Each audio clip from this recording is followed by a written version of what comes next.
Oyo. Scalter Kid. Anemechiki.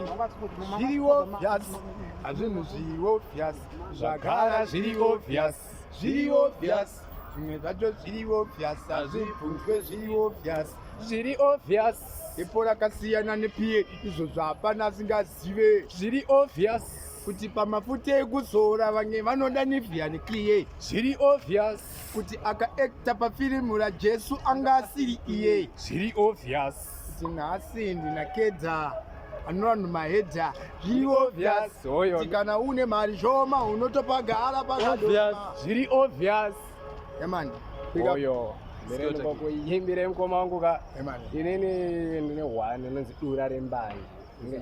Handidye nyama ndine shavere kuvhima, kumuka ndine masuru nsina kujima, mukoma ndakanhonga pembe muchitima, handina kukohwa asi ndakarima, ndikavakumbira vanondinyima, vachindirerutsa seshuka yekupima, nyuchi kuzondiruma ndichitsvaga hani, mavanga kudai kurira namba 1, hanai mune shanje sega kanje sezegonzo dura rembanje dudu mudurikatswe ngoma ndidzimanze sechibaba chemangoma rega ndivafadzi tina mukoma Pogba. Yaman handisi murungoimba mega ndinotoimba so mteledies mine Pogba alongside Magic. Yes I Scalter Kid. Yes I mega ndinotoimba kunzi po usafunge ndiri mwazha kana kugerwa zuda usafunge ndinoganza. Oyo mahwana.